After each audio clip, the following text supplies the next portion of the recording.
Congress BJP నేతల మధ్య dialogue war జరుగుతుంది.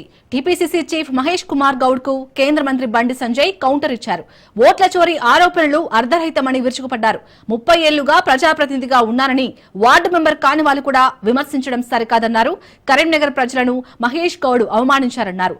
ఓట్ల చోరీ జరిగితే తెలంగాణ, కర్ణాటకలో కాంగ్రెస్ గెలిచేదా అని ప్రశ్నించారు. అందరికీ దేవుడు ముఖ్యమే. వాళ్ళకన్నా ఎక్కువ పూజ చేస్తాం. దేవుడితో ప్రజలతో మాకు ఓట్లేపియడం ఘోరం. దేవుడు చోట దేవుడు ఉన్నాడు. దేవుని రాజకీయాలకు లాగకండి దయచేసి. దేవుడు మహానుభావుడు, పెద్దోడు. మేము దేవుడిని నమ్ముకున్నామా? దేవుల పార్టీ, అది దేవుల పార్టీ. ఎన్నికలు ఉన్నా లేకుండా ధర్మం కోసం, సనాతన ధర్మం కోసం, సనాతన ధర్మం కాపాడడం కోసం, హిందూ ధర్మ పరిరక్షణ కోసం, హిందూ సమాజం కోసం కష్టపడి పనిచేసే పార్టీ భారతీయ జనతా పార్టీ. మీ బతికేంది బిచ్చ బతుకు మీది. ఎన్నికలు వస్తున్నాయంటే సరే, ముస్లింలు వాళ్ళ ఆచార వ్యవహారాల ప్రకారం వాళ్ళు టోపు పెట్టుకుని వాళ్ళ దేవుని వాళ్ళు ఆరాధిస్తారు.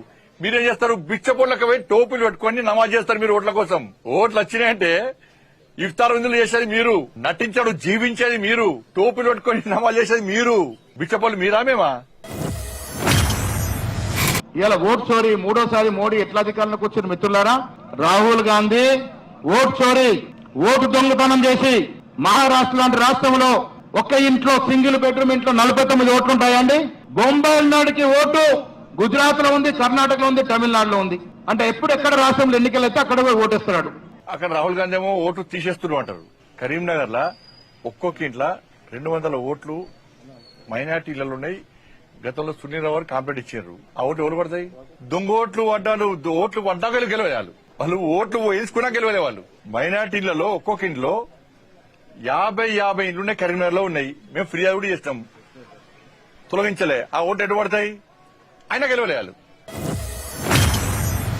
ఇలా బండి సంజయ్ గాని, ఈటెల రాజేందర్ గాని, లక్ష్మణ్ గారు గాని, అరవింద్ గారు గాని, మా బీసీ ఎమ్మెల్యేలు కూడా కనీసం బీసీ రిజర్వేషన్ గురించి మాట్లాడతలేరు. ఇంత భయం గుప్పిట్లో ఎందుకు ఉంటారని అడుగుతా ఉన్నాను మా బీసీ సోదరులను. పదవంటే ఇంత భయమా?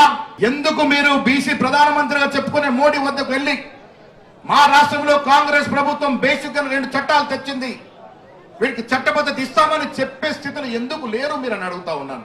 మీరు చెప్పే స్థితిలో లేనప్పుడు మీరు బీసీగా చెప్పుకునే హక్కు మీకు ఎక్కడదని అడుగుతా ఉన్నాను. అందుకే నేను బండి సంజయ్ గారిని దేశ్ముఖ్ అనే మాట నిన్న ఒక మీటింగ్ లో చెప్పినాను. పుట్టుకతో బీసీ అయితే మాత్రం కాదు, మన ఘనంలో ఉండాలి, మన అలవాట్లో ఉండాలి, మన రాజనీతిలో మనం చేసే విధానంలో బీసీ విధానాలు ఉండాలి. అప్పుడే బీసీ నాయకులుగా చెప్పుకుంటాం.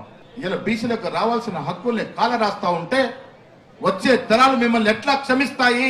ఒకసారి బీసీ ఆయనే బీజేపీ రాష్ట్ర అధ్యక్షుడు తీసేసినప్పుడు ఒక బీసీ నాయకుడిగా స్పందించాడంటే బీసీ ఆయనే అంటున్నాడు.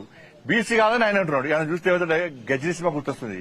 దాని హీరోకు 15 నిమిషాల కంటే ఏం గుర్తురాదు. మళ్ళీ ఏం గుర్తులేదు. 15 నిమిషాల మళ్ళీ ఏం గుర్తులేదు. అన్న గుర్తురాదు. ఆయన ఎవరు తెలిసి చెప్పండి ఎవరికన్నా. కరీంనగర్ ప్రజలు ఆయన గుర్తుపడతారా? ఒకసారి వార్డు మెంబరో, సర్పంచో, ఎంపీటీసో చేసి సమస్యల మీద కొట్లాడితే వాళ్ళు ప్రజలకు తెలుస్తుంది. అక్కడ రాహుల్ గాంధీ ఏమో ఓటు తీసేస్తున్నారు అంటారు. కరీంనగర్ లా ఒక్కొక్క ఇంట్లో 200 ఓట్లు మైనార్టీలలో ఉన్నాయి. గతంలో సునీల్ రావు కంప్లైంట్ ఇచ్చారు. ఆ ఓట్లు ఎవరు పడతాయి? దొంగ ఓట్లు పడ్డాలు. ఓట్లు పడ్డాక గెలవాలి వాళ్ళు. ఓట్లు వేసుకున్నా గెలవలే వాళ్ళు. మైనార్టీలలో ఒక్కొక్క ఇంట్లో 50 ఇండ్లున్నాయి. కరీంనగర్ లో ఉన్నాయి. మేము ఫిర్యాదు కూడా చేస్తాం, తొలగించలే. ఆ ఓట్లు ఎటు పడతాయి? అయినా గెలవలేయాలి.